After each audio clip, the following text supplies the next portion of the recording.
Welcome to today's study of Numbers chapter 30. This fascinating passage deals with the power of our words, the seriousness of commitments, and the structures of ancient families. It shows us exactly what happens when a spoken word is treated as a binding contract before the Creator. The chapter establishes an absolute baseline.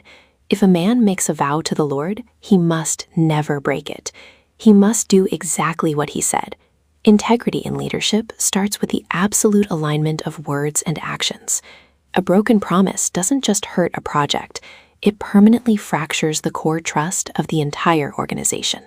The text shifts to unmarried women living at home. If a father hears his daughter's vow and stays silent, the vow stands. If he objects immediately, it is nullified. In hierarchical systems, a supervising authority must actively listen and object to misaligned commitments. If leadership hears a flawed plan and remains silent, that silence is officially interpreted as consent. If a woman makes an impulsive pledge and later marries, her new husband can nullify it on the day he finds out.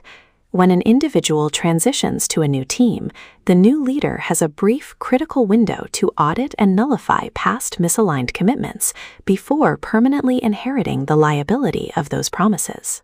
For a married woman, if her husband hears of a vow and does not object, it stands. He has the power to veto, but he must use it immediately. Effective leadership requires decisive, real-time feedback. You cannot retroactively cancel a team member's initiative once you've allowed them to proceed without objection.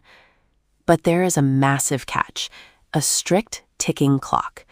If a husband waits more than a day and then tries to nullify the vow, the guilt transfers entirely to him.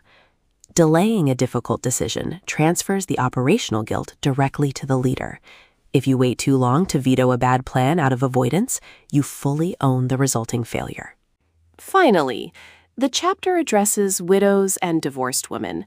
Because they lived outside this patriarchal authority, they bore the full, unmediated responsibility for their vows, just like a man. When systemic safety nets are removed, absolute autonomy is granted, but it comes with the heavy, unmitigated burden of total personal accountability.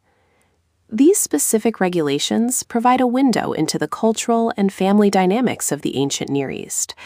Understanding a team's historical or cultural framework is essential before judging their operational rules.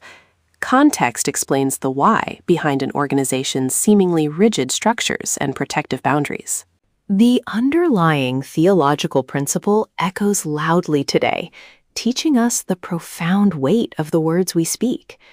Even in an era of digital contracts and legal loopholes, the fastest way to build undeniable professional equity is through the absolute, unwavering reliability of your spoken word. Numbers 30 reminds us that what we say truly matters. This leaves us with two important questions to chew on today. First, when you hear a flawed plan from your team, do you object immediately, or does your silence grant accidental consent?